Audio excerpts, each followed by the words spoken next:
नमस्कार, स्वागत है आप सभी का ग्राउंड रिपोर्ट में आप सभी का। और मैं हूं आपके साथ कृतिका। बुलेटिन की शुरुआत करेंगे बड़ी खबर के साथ, जहां आपको बता दें कि मैनपुरी लोकसभा उपचुनाव से जुड़ी इस वक्त की सबसे बड़ी खबर मिल रही है, जहां पर आज डिंपल यादव अपना नामांकन दाखिल करेंगी। दोपहर 1 बजे से लेकर के 2 बजे के बीच में डिंपल यादव अपना नामांकन दाखिल कर सकती हैं। सफाई में मुहूर्त निकलवाने के बाद में नामांकन की जो तारीख है वो तय की गई है। नामांकन में अखिलेश यादव समेत तमाम दिग्गज शामिल होंगे। डिंपल के चुनाव प्रचार में अखिलेश के साथ शिवपाल भी मौजूद रहेंगे। वहीं साथ ही आपको बता दें कि प्रोफेसर राम गोपाल, धर्मेंद्र यादव, तेज प्रताप भी इस दौरान मौजूद रहेंगे। तो आपको बता दें कि आज डिंपल यादव अपना नामांकन करती हुई नजर आएंगी। मैनपुरी के रण में डिंपल यादव रहेंगी आज और नामांकन आज करेंगी, और उनके साथ में कई लोग भी मौजूद रहेंगे।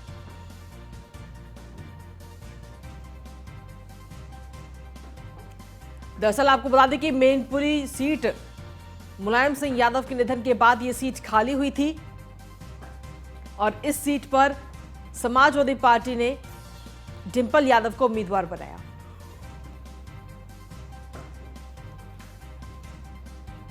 अब समाजवादी पार्टी की तरफ से तो प्रत्याशी के नाम का ऐलान हो गया है, लेकिन इंतजार किया जा रहा है भारतीय जनता पार्टी की तरफ से आखिर कौन प्रत्याशी होगा, क्योंकि चर्चा में इस वक्त अपर्णा यादव भी चल रही हैं। यानी कि अगर बीजेपी अपर्णा यादव को चुनावी मैदान में उतारती है तो दोनों बहुओं में इस बार टक्कर होगी। हालांकि अभी तक बीजेपी की तरफ से नाम का ऐलान नहीं किया गया है। डिंपल यादव आज अपना पर्चा दाखिल करेंगी। देखना होगा कि भारतीय जनता पार्टी आखिर किससे अपना प्रत्याशी बनाती है। हालांकि अगर डिंपल यादव की बात करें तो अभी तक 4 बार वो चुनाव लड़ चुकी हैं और 4 बार में से 2 बार उन्होंने जीत दर्ज की है और 2 बार उनको हार मिली है। 2009 में और 2019 में जो उन्होंने चुनाव लड़ा था उसमें उन्हें करारी शिकस्त मिली थी। इसके अलावा 2012 और 2014 में जो उन्होंने चुनाव लड़ा उसमें उन्हें जीत मिली थी।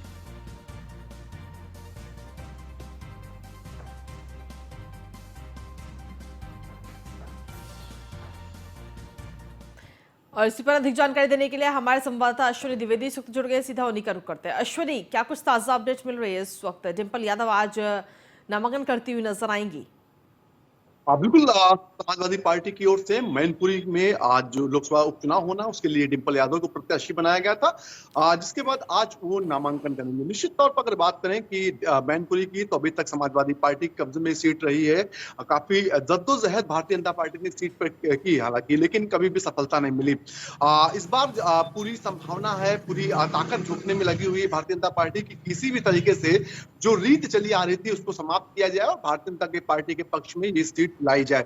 इसको लेकर के मंथन का दौर भी शुरू हुआ है। समाजवादी पार्टी ने अपने प्रत्याशी का ऐलान भी किया। उसके बाद भारतीय जनता पार्टी की ओर से अभी तक प्रत्याशी का ऐलान नहीं किया गया, क्योंकि कहीं ना कहीं जातीय समीकरण, स्थानीय समीकरण समेत तमाम चीजों को देखने के बाद ही भारतीय जनता पार्टी वहां के प्रत्याशी का ऐलान करेगी।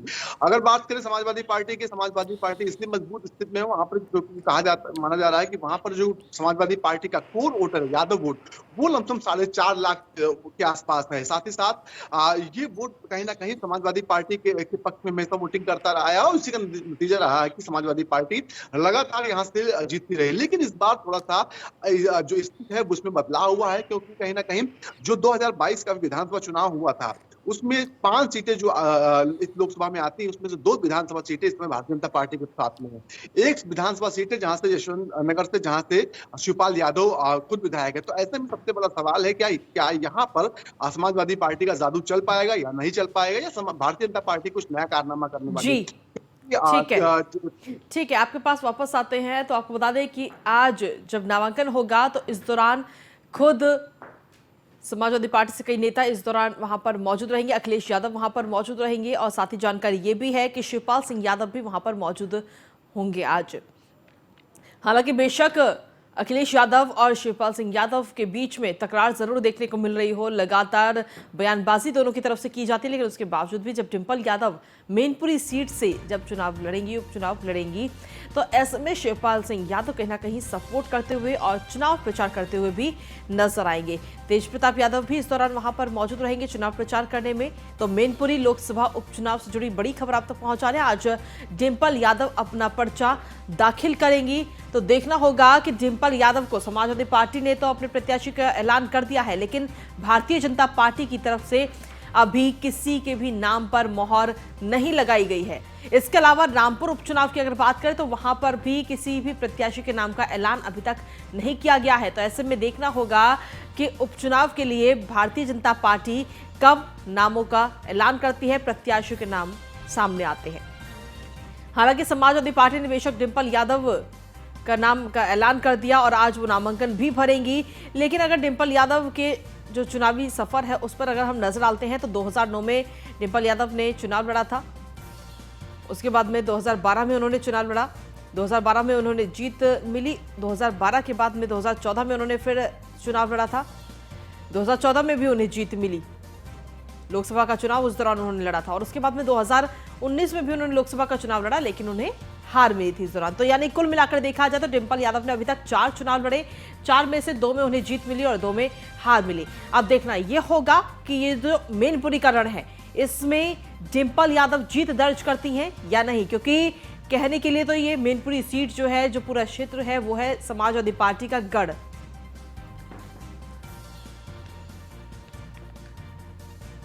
तो समाजवादी पार्टी का गढ़ बेशक इससे कहा जाता है, लेकिन वाकई देखना होगा कि इस गढ़ में अपनी भूमिका निभाने में समाजवादी पार्टी बनी रहेगी या फिर नहीं। ये खैर आने वाला वक्त ही बताएगा। अश्विनी हमारे साथ बने हुए हैं। अश्विनी, देखिए अब मैनपुरी की जो विरासत है उसे संभालने की जिम्मेदारी अब डिंपल यादव पर है और देखना होगा कि डिंपल यादव वहां से जीत दर्ज करती हैं या नहीं। इससे पहले अगर चुनावों पर नजर डालें तो डिंपल यादव ने 4 चुनाव लड़े, 4 में से 2 पर जीत दर्ज की थी और 2 पर हार मिली थी। तो अब ये मैनपुरी का जो चुनाव होगा, उपचुनाव, उसमें कहीं ना कहीं कड़ी टक्कर भी है। और क्योंकि बीजेपी अगर देखा जाए तो बीजेपी की तैयारी ये रहेगी कि किसी भी तरीके से समाजवादी पार्टी के इस गढ़ में सेंधमारी की जाए।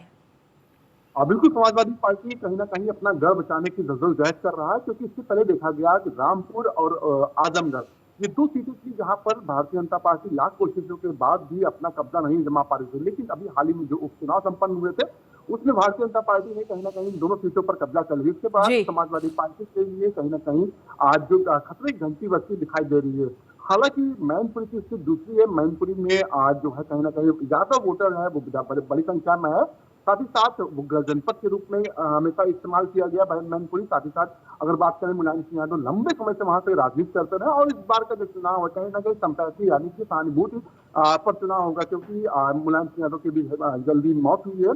और ऐसे इसके बाद तत्काल जो चुनाव हो रहा है उसमें कहीं ना कहीं देखा जा रहा है कि लोगों का झुकाव इस बार मुलायम सिंह यादव की ओर है। चाहे वो लोगों का कहना है कि कोई प्रत्याशी वहां से सत्ता समाजवादी पार्टी से, तो निश्चित तौर पर उसको जीता, उसके जो परसेंटेज पर जीत का चांसेस वो ज्यादा था। लेकिन आज भारतीय जनता पार्टी भी कोई कोर कसर नहीं छोड़ रही, क्योंकि भारतीय जनता पार्टी लगातार जमीन पे काम कर रही है।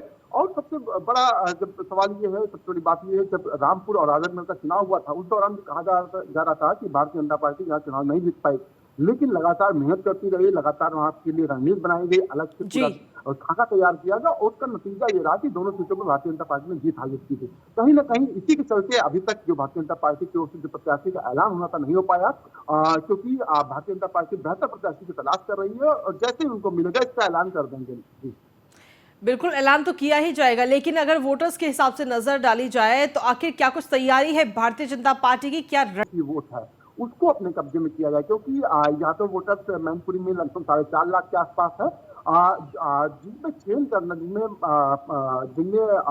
भारतीय जनता पार्टी उन वोटों को अपनी ओर लाना थोड़ा मुश्किल होता है। लेकिन इसके अलावा ओबीसी में तमाम अन्य जातियां आती हैं, उनको अपने साथ कहीं ना कहीं भारतीय जनता पार्टी लानी चाह रही है। साथ ही साथ जो जनरल कैटेगरी के वोटर्स हैं, चाहे वो ब्राह्मण हो, चाहे क्षत्रिय हो, चाहे वैश्य हो, इनको अपने साथ जोड़ के कहीं ना कहीं नई गणित तैयार करना चाहती है मैनपुरी में। हालांकि स्थिति क्या होगी आने वाला समय बताएगा, क्योंकि भारतीय जनता पार्टी अपनी पूरी ताकत झोंक रही है। तो दूसरी ओर समाजवादी पार्टी का गढ़ है, समाजवादी भी पार्टी भी इसको अस्तित्व का चुनाव मान रही है, चाहे वो परिवार हो चाहे पार्टी हो, पूरी ताकत लगाए हुए हैं कि इस चीज को बचाया जाए, जो मुलायम सिंह यादव की विरासत थी उसको बचाया जाए। जी लेकिन एक सवाल मैं आपसे जानना चाहूंगी कि आखिर डिंपल यादव ही क्यों? क्या समाजवादी पार्टी के पास में और कोई प्रत्याशी के रूप में व्यक्ति नहीं है? आखिर डिंपल यादव को ही क्यों विरासत संभालने की जरूरत पड़ी है? बिल्कुल अमूमन देखा जाता है कि उपचुनाव होते हैं इस तरीके से कोई बड़ा नेता दिग्गज होता है या फिर कोई अन्य किसी की मौत होती है विधायक की या सांसद की, तो अमूमन उपचुनाव में जो सबसे करीबी लोग होते हैं उन्हीं को टिकट दिया जाता है। और सबसे करीबी इस समय अगर अखिलेश यादव के बाद है तो उनकी बहू मुलायम सिंह यादव की जो है वो है, क्योंकि इस समय वहाँ की गणित कुछ और है। क्योंकि अगर किसी अन्य को दिया जाता टिकट तो पारिवारिक मतभेद शुरू हो सकते थे, क्योंकि अगर तेज जी। को दिया जाता तमाम अन्य लोग हैं वो टिकट मांगे, तो ऐसे में कहीं ना कहीं उन चीजों से बचने के लिए मुलायम सिंह यादव की बहू डिम्पल यादव को टिकट दिया गया। और कहीं ना कहीं इससे वहाँ के स्थानीय लोग हैं, नेता हैं, वो भी काफी खुश हैं, क्योंकि उनका मानना है कि जिनकी विरासत है मुलायम सिंह यादव की, वो उनका ही खून है, वो संभालेगा जी। ठीक है, एक सवाल और मेरा आपसे है कि आखिर भारतीय जनता पार्टी ने अभी तक तो अपने प्रत्याशी के नाम का ऐलान नहीं किया है, लेकिन आखिर कौन कौन से ऐसे लोग हैं जिनके नामों की चर्चा इस वक्त चल रही है? बिल्कुल भारतीय जनता पार्टी अभी तक अपने पत्ते नहीं खोले हुए। हालांकि नामों को लेकर के चर्चाएं बहुत है, लेकिन स्पष्ट कुछ नहीं है, क्योंकि भारतीय जनता पार्टी में कहा जाता है कि इसमें सिर्फ कयास लगा सकते हैं आप हैं, अंतिम समय में फैसला क्या होगा ये किसी को नहीं पता होता। हालांकि जो अभी तक जानकारी है वो जातीय समीकरण को ध्यान में रखते हुए आज जो कैंडिडेट है उसकी तलाश की जा रही है। और जो सूत्र है उनके अनुसार बता रहे हैं कि जो तलाश की मतलब खत्म हो चुकी है और अब से कुछ घंटों बाद ही आज जो प्रत्याशी है उनका ऐलान किया जा सकता है कि आखिर मैनपुरी से भारतीय जनता पार्टी का प्रत्याशी कौन होगा जी। इसी बीच अपर्णा यादव के नाम पर भी कहीं ना कहीं चर्चा चल रही थी, क्योंकि उन्होंने मुलाकात की थी यूपी बीजेपी प्रदेश अध्यक्ष से। बिल्कुल अपर्णा यादव को लेकर के चर्चाएं बहुत ही सोशल मीडिया पर शोर शराबा हुआ, लेकिन कहीं ना कहीं अपर्णा यादव को चुनाव लड़ना चाहती भारतीय जनता पार्टी वहां से। लेकिन जो अभी अंदर थाने से पता चल रहा है वो ये है कि अपर्णा यादव खुद नहीं चाह रहे कि वहां से चुनाव लड़े, क्योंकि एक तो नेताजी की सीट है और ऐसे में वहां पर अपने ही परिवार की परिवार के लोग खिलाफ चुनाव लड़ना कहीं ना कहीं एक गलत संदेश जाएगा। और कहीं जी, ना कहीं अपर्णा यादव इससे बचना चाह रही है। चलिए शुक्रिया अश्विनी तमाम जानकारी और अपडेट्स देने के लिए। और इसी के साथ चलिए बुलेटिन में आगे बढ़ेंगे, अगली खबर का रुख कर लेते हैं लखनऊ से। बाल दिवस पर मुख्यमंत्री योगी आदित्यनाथ की तरफ से आज एक ट्वीट आया। उन्होंने अपने इस ट्वीट में प्यारे बच्चों को बाल दिवस की शुभकामनाएं दी हैं। आप सभी बच्चे हमेशा हंसते रहें, खेलते रहें, सभी बच्चे संवरते रहें और निखरते रहें। ये ट्वीट किया गया है मुख्यमंत्री योगी आदित्यनाथ की तरफ से। तो आपको बता दें कि आज बाल दिवस है और बाल दिवस के मौके पर ये ट्वीट इस वक्त आज किया गया है। और ये ट्वीट भी आपको दिखा देते हैं। इस वक्त मुख्यमंत्री ने लिखा है कि प्यारे बच्चों, आप सभी को बाल दिवस की हार्दिक शुभकामनाएं। आप सभी सदा हंसते रहें, खेलते रहें, संवरते रहें और निखरते रहें। ये ट्वीट मुख्यमंत्री योगी आदित्यनाथ की तरफ से किया गया है।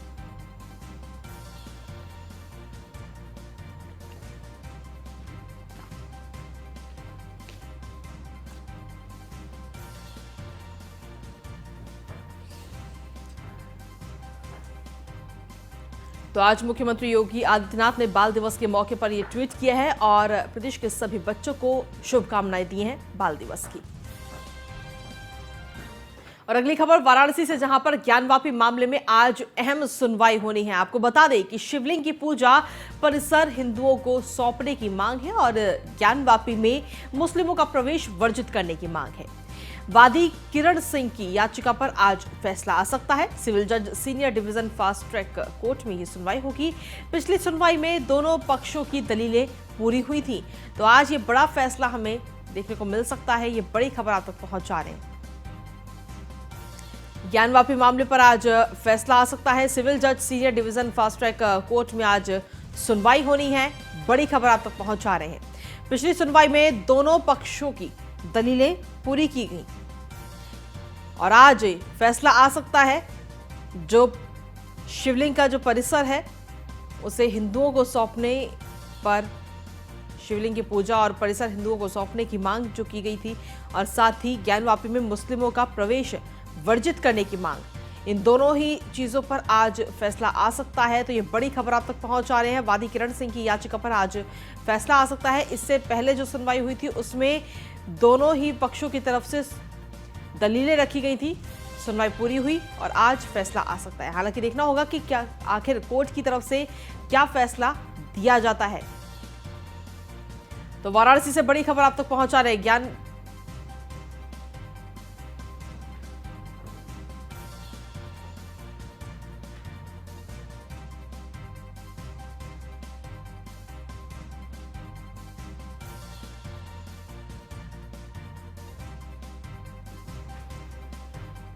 तो बड़ी खबर आप तक पहुंचा रहे हैं। ज्ञानवापी मस्जिद को लेकर आज ये बड़ा फैसला आ सकता है। हालांकि पिछली सुनवाई में दोनों पक्षों की दलीलें पूरी हो चुकी हैं। पिछली सुनवाई में दलीलें पूरी होने के बाद अब आज ये फैसला आ सकता है कि आखिर शिवलिंग की पूजा और मंदिर परिसर को हिंदुओं को सौंपने और मुस्लिमों का प्रवेश बंद करने की मांग की गई थी वादी पक्ष की तरफ से। अब देखना होगा कि क्या कुछ सुनवाई के दौरान कोर्ट फैसला देता है। ज्ञानवापी में मुस्लिमों का प्रवेश वर्जित करने की मांग है, तो ये बड़ी खबर आप तक पहुंचा रहे हैं। वादी किरण सिंह की याचिका पर आज फैसला आ सकता है। सिविल जज senior division fast track court में आज ये सुनवाई हुई है।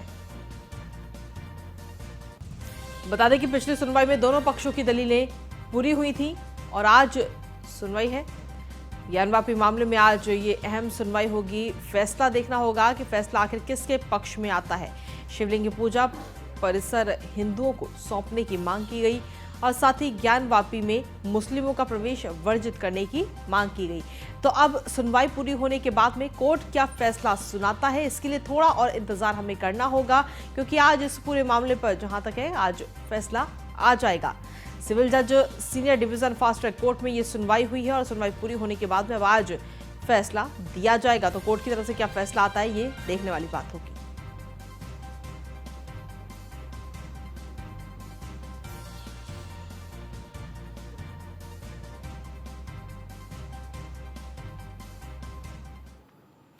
और चलिए बुलेटिन में आगे बढ़ते हैं। राजधानी लखनऊ में डेंगू से 6वीं मौत हुई है। डेंगू से किशोर की मौत हुई है और परिजनों में जिसकी वजह से कोहराम मचा हुआ है।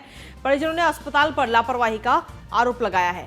लखनऊ में डेंगू के 36 नए मरीज मिले हैं। आलमबाग और इंदिरा नगर में सबसे ज्यादा मरीज मिले हैं डेंगू के।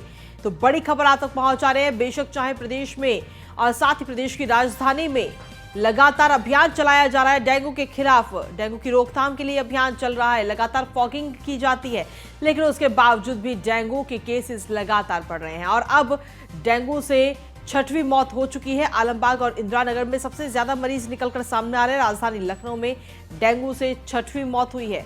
तो डेंगू के जो केसेस हैं वो लगातार बढ़ रहे हैं। डेंगू से किशोर की मौत से परिजनों में इस वक्त कोहराम मचा हुआ है। परिजनों ने अस्पताल पर ही लापरवाही का आरोप लगाया है।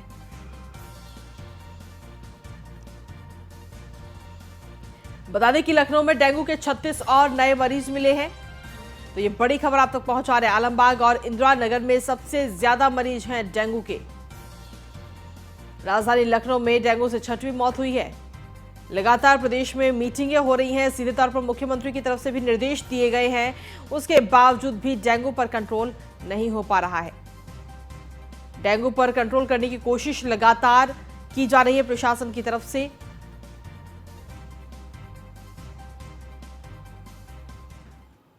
और चलिए बुलेटिन में आगे बढ़ेंगे। गाजीपुर नवागत एसपी ओमवीर सिंह ने कार्यभार ग्रहण कर लिया है। नवागत एसपी ने कार्यभार ग्रहण करते ही जनता में विश्वास पैदा करने के लिए शहर के मुख्य स्थानों पर रूट मार्च किया।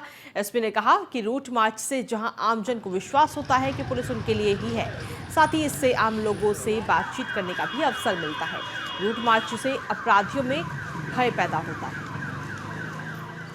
पिछले 5 साल से लगभग हर जनपद में प्रतिदिन रूट मार्च हो रहा है और इसका पर्पज़ केवल ये है कि लोगों में विश्वास हो कि पुलिस जनता के लिए है और जो अपराधी किस्म के लोग हैं उनमें भी ये भय बना रहे कि पुलिस अपना काम मुस्तैदी से कर रही है। इस बहाने लोगों से सड़क पर चलते हुए बात हो जाती है। कई बार कुछ लोग बड़ी महत्वपूर्ण जानकारी भी दे देते हैं और एक तरह से लोगों में कानून के राज के प्रति विश्वास पैदा करना और उनकी जानकारियों की उनकी परेशानियों की जानकारी करना और विशेष रूप से इसके लिए भी सचेत किया जाता है जो शिकायतें महिला उत्पीड़न की सामान्य रूप से सुनने में आती हैं कार्यस्थल पर या बाजार वगैरह में, उसमें भी लोगों से पूछा जा रहा है कि भाई किसी माता बहनों को कोई दिक्कत तो नहीं है, तो वो भी जानकारी मिल जाती है।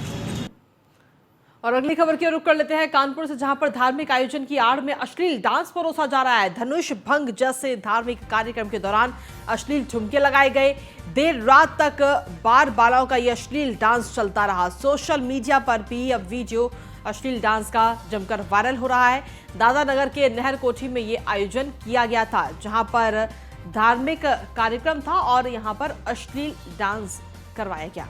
बार बालों के जरिए अश्लील डांस कराया गया। ये तस्वीर भी आपको दिखा रहे इस वक्त। दादर के नहर कोठी में ये आयोजन किया गया था।